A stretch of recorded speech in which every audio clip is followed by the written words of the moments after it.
Hit the link at the bottom of the screen to check out the entire show. Keep cashing.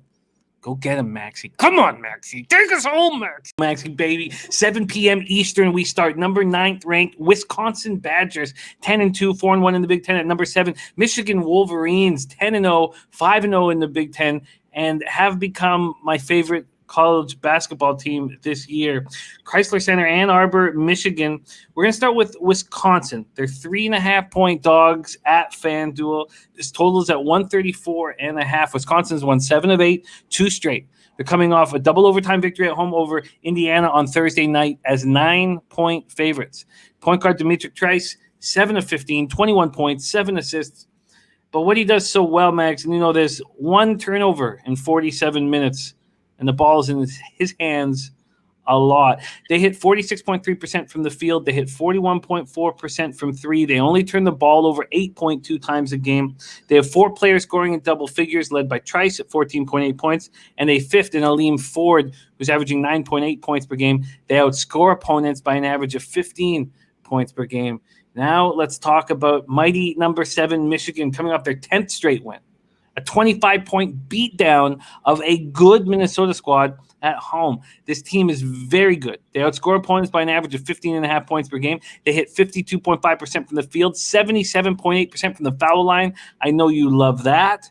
They get nice distribution with 18 assists per game. And 7'1" freshman Hunter Dickinson, we talk about him on every show. He just seems to be getting better and better with each game. Against Minnesota, 12 of 15 from the field, 28 points, 8 rebounds. He hasn't been called for a foul in 2 games. He's averaging 18 points, 8.1 rebounds a game, alongside Isaiah Livers and Franz Wagner. There may be no better front court in the nation. Max, take it away, Wisconsin, Michigan.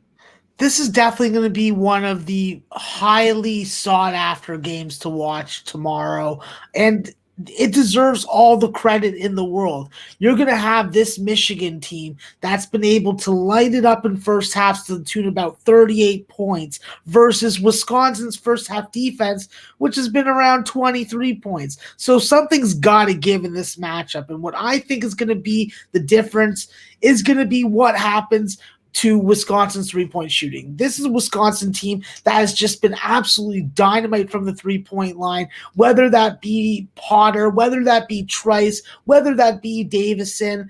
And I think that when you look at Wisconsin, this is a team that has to get off from there based on the tempo that they play and the amount of possessions that they have. The good thing about Dimitri Trice is at the end of the game, you know what's going to happen. He's going to find his way into the paint, and he's going to try and score the old-fashioned way. I think that when you look at this Michigan matchup personnel-wise versus Wisconsin, this is where I think Michigan is going to have its most trouble so far in the season. Let's be frank over here. With Michigan, this is a team that doesn't go very deep. They probably only go 7 deep. And it's the same deal with Wisconsin without having Ben Carlson in the lineup.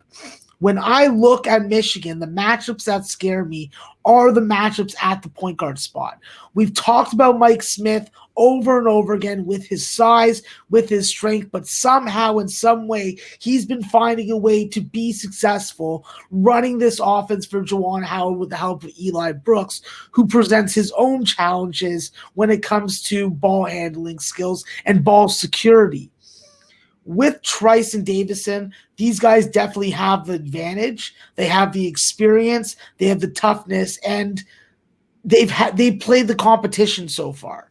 Michigan is going to be going up against its toughest Big Ten opponent in Wisconsin. We know that Wisconsin is a team that you'd rather back at home, but now they're a road dog, and I think that this is a situation where it's going to come down to Hunter Dickinson. Hunter Dickinson versus Nate Roovers. Hunter Dickinson versus Micah Potter. These are tough big men that Dickinson hasn't had to deal with on a defensive perspective or from an offensive perspective. If Michigan can keep Wisconsin off the free throw line, win the battle of the glass, and eliminate these ball security concerns with Brooks and Mike Smith, maybe they can win this game. I think that there's a lot of respect being given to this Michigan offense, and that's where I'm more interested in. I think that where you look at Michigan, they can score inside and out. They can go big. They can go small. They can go fast. They can go slow. They are just a multitude of different faces when it comes to scoring the basketball. I see a 135 total. I think that both these teams like to play these overs at night. I'll take the over in this game just because with Wisconsin, the issue and what stopped me from getting on them is with their bench depth, you are very reliant on Johnny Davis and Tyler Wall to come in and produce like they did last time out. I think it's a similar situation where maybe you dial back the expectations, and Michigan's defense is underrated. They have areas that they can be exploited in. In the end, though, I think both these teams can score from the three-point line. I think both these teams make 70+% free throws, and we're seeing a 135 total. Josh Applebaum's system tells you 135s like to go over. So I'm going to keep on hitting it. And I'm going to take the over for the official show record. And I've got great news. Circa Sports offering you a 134 at -110. Absolutely perfect, Jim. I'll take Lock that. it in over 134 at -110. What a game that's going to be in the Big Ten. We have a lot of marquee matchups on tonight's card, and we